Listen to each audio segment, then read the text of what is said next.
जय हो। विंदर अंधकार्य कह छुटी मैं नळजू के ठो दो जो के गणी चीज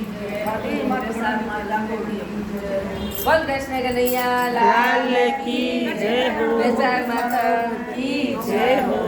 10वां अध्याय। महतल उधर बोले, बैठ, "हे फोटो ब्राह्मण, आएगी तेरी। आपने कामदेव की स्त्री रति का चरित्र सुनाया, अब कृपया अशून्य शयन व्रत करने की विधि कही है। इससे क्या दान होता है, कैसे पूजन किया जाता है, उसका क्या फल होता है?"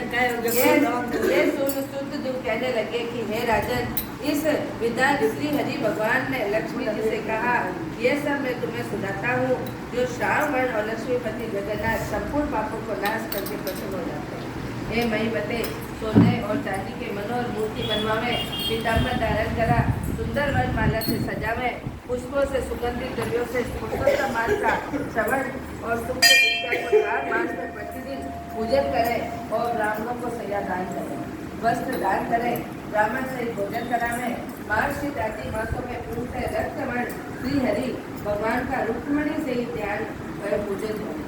ऐसे ही चैत्रनाथ में 4 मास तक भूमि पर आसन बिछा भक्ति से हरि भगवान का पूजन करें और आषाढ़ में द्वितीया के दिन समाप्त करें। इस दिन अष्टाक्षर ओम नमो नारायण इस मंत्र का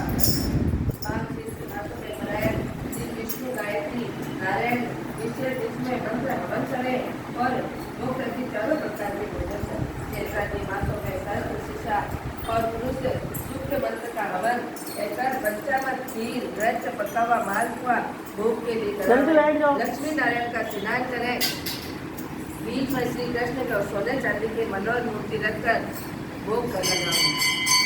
केशव आदि नाम के ब्राह्मण भोजन करा, श्रद्धा अनुसार 2 वस्त्र अलंकारों से पूजन करें।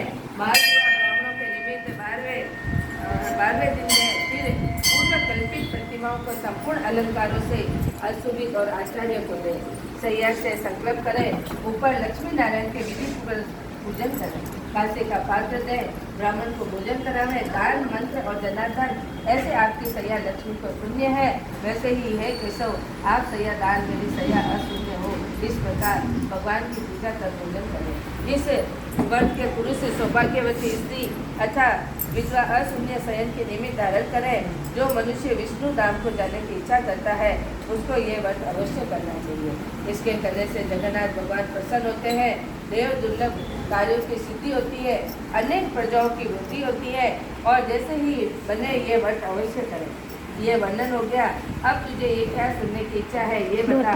यह सुन राजा ने फिर सूत दिन से पूछा कि महाराज वैशाख मास में छत्र दान करने का मातम सुनाइए, क्योंकि वैशाख में कर्तव्य शुभ कर्मों को सुनते सुनते मेरी तृप्ति नहीं होती। राजा के ऐसे वचन सुनकर सूतदेव जी राजा से कहने लगे कि छत्र दान के फल की प्राचीन कथा कहता हूँ। सतयुग में एक हेमकांत नामक एक बंगाल देश का राजा श्रुतकेतु का पुत्र था। वह बड़ा ही बुद्धिमान और बलवान था। वह एक दिन शिकार खेलने गया। वहाँ घने वन में अकेले अनेक प्रकार के मृग और शुक्रों को मारता हुआ थकते हुए दोपहर में मुनियों के आश्रम में पहुंचा, जहाँ सतकीर्ति नामक ऋषि वर्ग के मन में समाधि लगाए ध्यान कर रहे थे। उसको पता न चला और आश्रम में कौन आया है। अतः ऋषि ने उसका राजा का सम्मान नहीं किया, जिससे वह क्रोधित तो राजा उसे मारने से विरक्त हुआ। तब ऋषि ने 10 सहस्त्र शिष्यों को उसे रोका और क्रोध से विलय होकर राजा कहने लगा कि हे ब्राह्मणों, मैं थक गया हूँ, तुम मेरा आतिथ्य सत्कार करो, परंतु गुरु की आज्ञा के बिना क्या सत्कार करें। ऐसे शिष्यों से सुन राजा उन्हें मारने के लिए धनुष उठा लिया। अत्यंत क्रोध बाण छोड़ने लगा। तब शिष्य भागने लगे। उनमें से 300 शिष्यों को मार डाला और आश्रम में रखी हुई वस्तुओं और पाप बुद्धि सैनिकों को ले गया और खूब भोजन करवाया।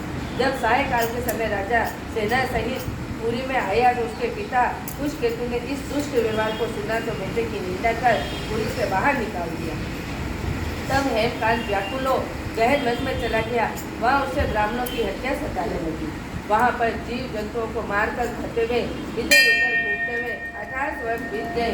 एक दिन की बात है कि तीर्थ यात्रा करते हुए नामक महामुनि वैशाख मास के दोपहर के समय वन में आए, जो धूप और दिशा से मारे व्याकुल वृक्षहीन स्थान पर मूर्छित होकर गिर पड़े। देव योग हेमकांता के चित्त मुनि को ऐसी दशा देखकर ढाक के पत्तों की छतरी बना, धूप निवारण के लिए सिर पर लगाई और अंबुल का जल दिया। इसके उपचार मुनीश्वर के गुप्ता जाती रही। जब जेठ हुआ तो पत्तों की छतरी लगाए धीरे धीरे उसके गांव पहुंचे। उसी पुण्य के प्रभाव से उसको 300 ब्रह्म हत्याएं दूर हो गई। हेमकांत बड़ा ही विस्मय हुआ, मेरी ब्रह्म हत्या कैसे दूर हो गई, इसी विचार में पड़ा था। हेमकांत ने संग्रहित रोग से उत्पन्न हो गया और पर्याप्त संकट जान व्याकुल हुआ। तभी 3 पुरुष बड़े भयंकर यम के लिए दिखाई दिए। वह अपने कर्मों को सोचने लगा। उसने छत्री दान का ध्यान आया तो विष्णु भगवान का स्मरण करने लगा। तुरंत विष्णु भगवान के महामंत्री विवेक सेन की आज्ञा दी, तुम जल्दी जाकर यमदूतों को रोको, क्योंकि हेमकांत ने वैशाख मास में धर्म किए हैं, इसलिए उसे छुड़ाकर अपने पिता कुशकेतु राजा के पास ले जाकर कहो कि विष्णु भगवान की आज्ञा के अनुसार तुम हेमकांत का राज्यभार सौंप दो। विष्णु भगवान की आज्ञा पर विश्वसेन हेमकांत के पास ले जाकर कुशकेतु के पास गए और जो बात विष्णु भगवान ने कही थी वह सभी बात बता दी। उसको सुनकर कुशकेतु ने पुत्र को सिंहासन पर बिठाया और स्वयं अपनी स्त्री से वन में तप करने चले गए। तब राजा हेमकांत ने वैशाख मास में कहे सब धर्मों को किया, इसके करने से जितेंद्र दयालु सर्व संपत्ति से युक्त पुत्र पौत्राधिक संपन्न और संपूर्ण भोगों को भोगकर भगवान विष्णु लोक को गए। वैशाख मास में धर्मों से अधिक कोई धर्म पाप को नष्ट करने वाला नहीं है और यह सुलभ धर्म अर्थ काम मोक्ष और पुरुष प्रकार चतुर्दशी को दाता है। बोलो विष्णु भगवान